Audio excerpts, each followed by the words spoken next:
here for it. And yeah, you know, I'm looking forward to the conversation that we have today. Yeah, me too. I know that talk about conversation. I know you did your own. I think you were the Sizzle podcast a little while back, didn't you?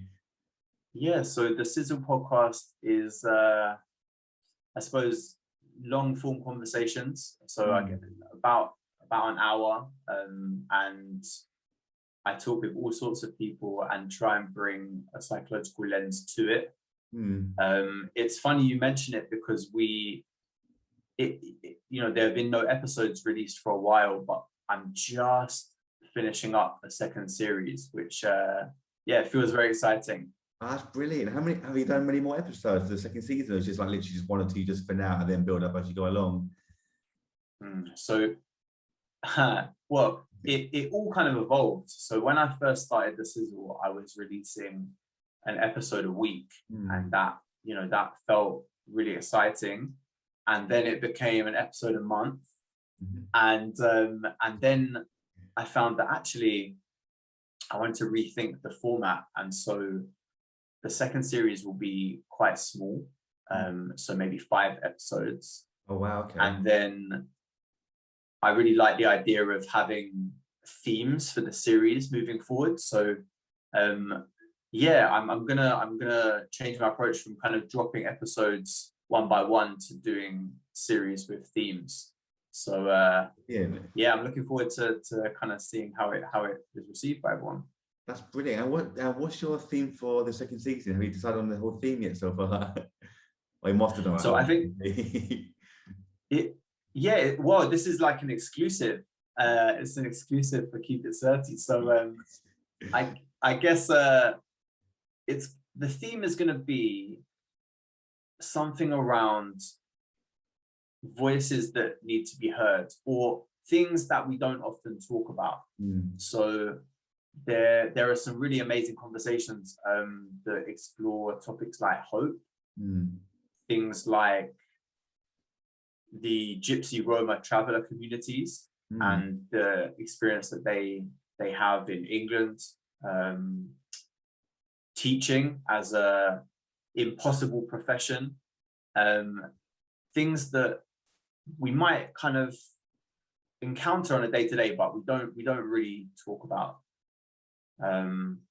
So yeah, it's similar to previous episodes of the Sizzle in the sense that there's a real range of guests, and it's been such a delight kind of going back over the episodes and hearing those conversations again. That's brilliant, because I've been saying a lot actually on my podcast that it's like therapy in a way, where you just talk about things like you just mentioned, about things that people might not always talk about all the time. I mean, even for yourself, like being a psychologist, do you feel that the same sort of way, that you feel like you're getting things off your chest and you feel so much better for afterwards? Yeah, that's a really nice way to think about it. And I think I maybe choose to have a distinction between therapy and something that's therapeutic. So therapy, I like to think of as, you know, somebody who's had training and they might be really skilled at dealing with people who are having really tough times. But I think that anything can be therapeutic, you know. So if we imagine like a walk in the park or looking at a really pretty sunset, I think that can be therapeutic.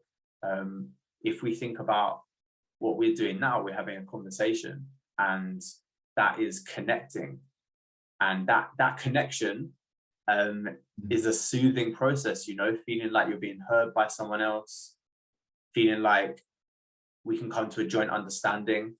That is something that I would describe as therapeutic. And you know, it's interesting that you describe it like that, because I think that sometimes we can overlook the power of these small everyday moments that can be therapeutic. Exactly, yeah. I mean, for yourself, because you must deal with so much in your work life. I mean, for yourself, how do you deal with kind of that overbearing workload, or just dealing with like smaller moments? Like you said, do you go for walks? Do you read a book, listen to podcasts? Do you just have just like so even simpler than having a cup of coffee in the morning or in the afternoon to deal with it. How does someone like yourself deal with kind of the overbearing life or workload that you have to do? Yeah, I think there are a few different layers to it. So there's stuff that I can do alone. So I like getting up early, and what that means is that I have time to do something for me before I start my day. Yeah. So, you know, I like to drink a coffee and to read. That's something that when I start my day and I'm talking to people or dealing with emails, I feel like I've already done something that's nourishing for me. Yeah. So that makes me feel really like topped up before I start. I'm also a boxer. So oh really? Oh wow, God. I think that's something that is beneficial on so many levels. So, the physical exertion I find very therapeutic, but also we talked about the way that connection can be therapeutic, and having people who you train with that you trust, that you do difficult things together in terms of the training and sparring. It's that's something that I find really nourishing as well. So like those are kind of things that I can do alone or with other people. But there's also like making sure that I bring other people into the process. So, we talk a lot about self-care, and so I see newspaper articles or people tweeting about self-care, and it's a really powerful idea, right? That we should be doing stuff to look after ourselves. Like I think that's a really good thing, but I also recognize that sometimes there are days when it's hard to do, and I can remember times when I know going for a run is something I love. I don't have to force myself to go for a run. I really enjoy it. I know I'll feel great after my run, but I've had a long day. Maybe I didn't plan my meals right and I feel a bit hungry and it's dark outside. And so I don't go for my run because I didn't have the resources to do what I needed to do in that moment. So I really like the idea of collective care or communal care, like having other people around you that can be part of that process.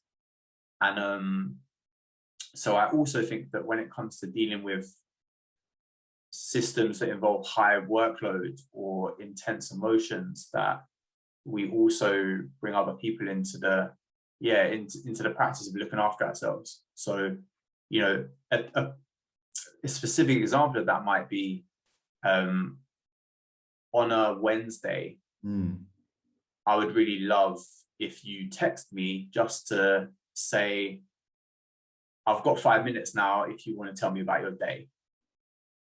So like suddenly it's not on me to reach out to you. You're going to text me on that Wednesday.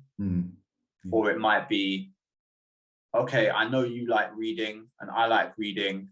So on a Friday after work, can you send me a voice note of, something about the book that you're reading at the moment? Because I'm going to find that really connecting. So, it's really simple day-to-day stuff that you can do that has other people initiating or bringing you into stuff that is going to be facilitating your well-being. I love that.